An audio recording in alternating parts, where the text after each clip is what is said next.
10월 5일 성찬 주일에 주신 하나님의 말씀은 갈라디아서 5장 1절입니다. 그리스도께서 우리를 자유롭게 하려고 자유를 주셨으니 그러므로 굳건하게 서서 다시는 종의 멍에를 매지 말라. 자유라는 제목으로 말씀을 나누겠습니다. 우리 인간의 실존은 십자가에 의해 규정된 사건에 머물러 있습니다. 슬픔이라는 십자가, 근심이라는 십자가, 고통과 죽음이라는 십자가에 의해서 규정된 것이 우리의 실존입니다.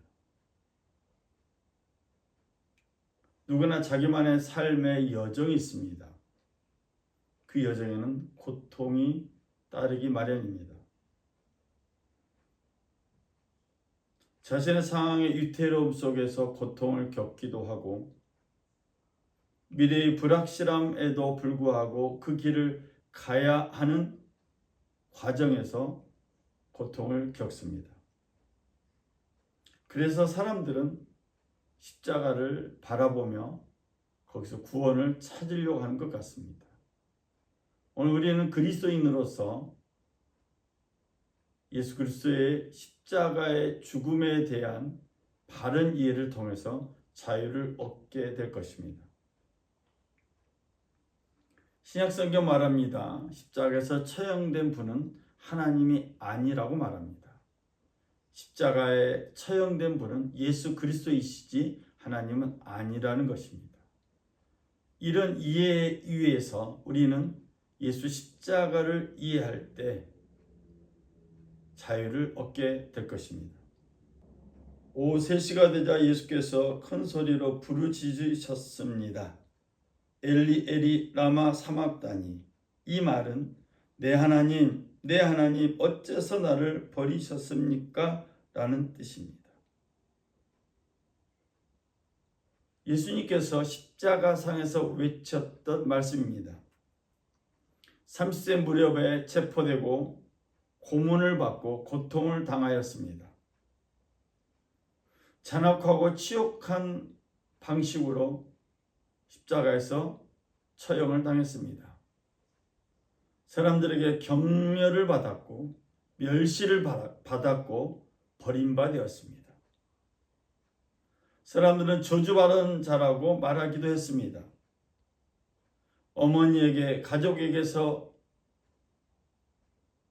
기피된 존재였고 제자와 따르는 사람들에 의해서 버림받았습니다. 어떤 의미로 보면 하나님에게서조차도 잊혀진 존재가 아닌가 하는 생각이 듭니다. 외로움과 극심한 고통 속에서 치유를 맞이하면서 외쳤던 말씀입니다. 신약 성경은 십자가에 달리신 분은 하나님이 아니다라는 것을 강조하고 있습니다. 십자가에 달린 분은 기름 부음 받은 자, 메시아, 그리스도이시라고 말합니다. 사람의 아들이면서 하나님의 아들인 예수라고 분명히 말하고 있습니다. 이 예수는 동정을 베푸는 게 아니라 오히려 동정심을 불러일으키는 고통당하는 사람으로 우리에게 나타납니다. 평정을 이루어 자신 안에 머무르는 것이 아니라 자신을 온통 고통 가운데 내어준 사람이 예수입니다. 그래서 예수의 십자가에서 자기의 십자가를 발견하는 사람이 오늘 갈라디아에서 말하고 있는 자유를 누릴 수 있습니다. 누구든지 나를 따르려거든 자기를 부인하고 자기 십자가를 지고 따라야 한다. 그리스도의 십자가가 아니라 그의 십자가에 상하는 자기 자신의 십자가를 짊어져야 한다는 것입니다. 십자가에 달린 예수를 바라보면 극도의 공경 속에 있는 사람들도 인간들과 사람들에게 버림받은 듯한 상황에서도 자신이 완전히 끝나지 않은 것을 문득 깨달을 수 있습니다. 죽음에서 생명으로 깨워 일으켜 세워진 예수, 그분의 십자가 앞에서 우리는 새로운 것을 발견합니다. 예수님의 십자가는 믿음의 사람들에게 열려있는 길이 있습니다.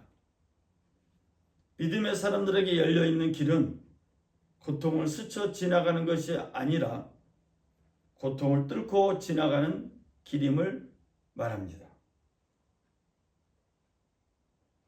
우리가 상상할 수 없는 고통을 받으면서 그 고통 속에서 예수의 십자가를 바라보고 예수의 십자가의 이해를 통해서 나의 십자가를 짊어질 때 우리는 끝날 것 같지만 끝나지 않음을 알게 되었고, 감당할 수 없을 것 같았지만 감당할 수 있음을 깨닫게 됩니다. 우리가 주님의 길, 예수의 길에 동행한다고 해서 우리네 자신의 십자가를 꿋꿋이 짊어진다고 해서 결코 삶의 고통을 벗어날 수는 없습니다. 그러나 믿음 안에서 고통을 견디어내고 이겨낼 수는 있습니다. 고통을 통해서 완전히 끝나지 않음을 깨닫게 되고 고통 속에서 자포자기하지 않게 되며 무너지지 않게 됩니다.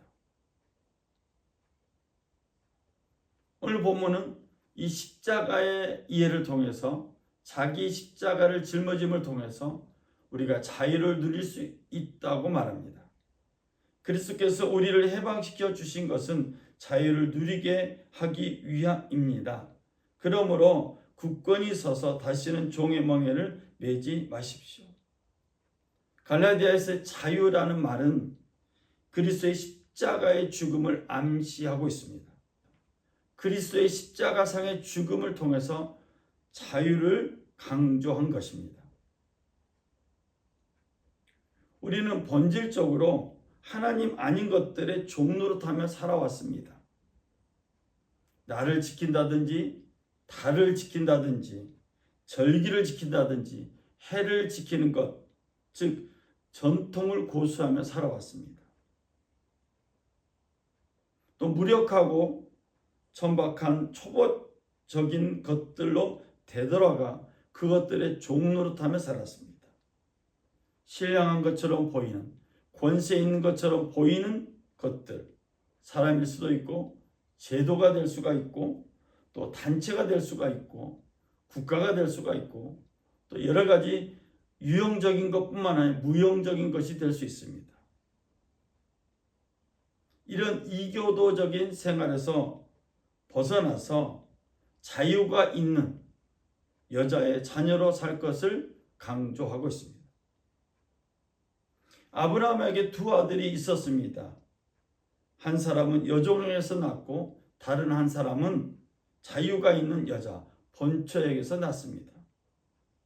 여종에게서 난 아들은 육체를 따라 태어났고 성경은 지금의 예루살렘, 이 땅의 예루살렘을 의미한다고 말합니다. 다른 한 사람, 약속을 통해서 태어난 아들은 지상의 예루살렘이 아닌 위에 있는 천상의 예루살렘을 의미한다고 성경은 말합니다. 그래서 우리가 예수 그리스도의 십자가를 통해서 우리의 십자가를 짊어지게 되고 그 의미를 통해서 우리는 이삭을 따라 약속의 자녀가 되었습니다. 형제 자매 여러분은 이삭을 따라 약속의 자녀들입니다. 이 약속의 자녀들은 성령을 통해 믿음으로 인한 의의 소망을 간절히 기다립니다. 율법을 지킴으로도 이루지 못했던 의의 소망, 그러나 성령을 통해서 믿음으로 주어진 의의 소망은 사랑의 실천으로 이루어집니다. 형제들이여, 하나님은 여러분을 부르셔서 자유하게 하셨습니다. 그러나 그 자유를 육체의 만족을 위한 기회로 삼지 말고 도리어 사랑으로 서로 종노릇 하십시오. 왜냐하면 모든 율법이 내 이웃을 내 자신과 같이 사랑하라 라고 하신 한마디 말씀 안에서 완성되기 때문입니다. 우리 순복음 평화교회는 성령 주신 기쁨으로 전도하고 구제하고 전도하는 목표를 가지고 살고 있습니다. 오늘 우리에게 주어진 이 삶의 목표는, 믿음의 사람으로서의 삶의 목표는 말씀의 완성이 되고 성령으로 열매 맺게 할 것입니다. 오늘 갈라디아서 말하고 있는 자유는 예수 그리스도의 십자가의 죽음을 통해서 그 십자가의 의미를 깨닫고 그 그리스도의 십자가를 통해서 나의 십자가를 발견하고 짊어질 때 우리는 자유를 얻게 되고, 그 자유는 사랑함으로써 완성된다고 성경은 말하고 있습니다. 평화의 가족 여러분, 믿음의 가족 여러분, 이 성찬주일에 예수 그리스도의 십자가의 죽으심을 다시 한번 생각하고 그 의미 속에서 우리 자신들의 십자가를 발견하고 짊어짐으로 이 세상에서, 고통스러운 세상 속에서 그 십자가를 이겨내고 또 극복하며 견디어내는 우리 모두가 되시길 주님의 이름으로 부탁을 드립니다. 기도하겠습니다. 사랑의 주 하나님 아버지, 성찬주일에 주님께 예배하는 우리 믿음의 가족들에게 성령 주신 기쁨으로 구제하고 선교하고 전도하여서 하나님의 약속의 말씀을 완성하는 믿음의 가족들이 되게 하여 주옵소서. 성령의 열매를 맺도록 우리에게 자유를 허락하신 하나님, 우리들의 삶 가운데 사랑의 열매, 희락과 기쁨의 열매가 가득하게 하시고 화평과 평화의 열매가 가득 차게 하시며 오래 참음의 열매와 자비와 친절의 열매로 가득 차게 하여 주옵소서. 양선과 선함의 열매, 충성과 신실함의 열매 또한 가득하게 하시며 온유와 절제의 열매가 가득하여서 죽어가는 세상 가운데 예수 그리스도의 생명을 전하는 우리 모두가 되길 간절히 소망합니다. 우리를 통해서 하나님 홀로 영광받아 주옵소서. 우리 주 예수 그리스도의 이름으로 기도드렸습니다. 아멘. 우리 하나님께 영광의 박수 올립니다. 할렐루야. 감사합니다.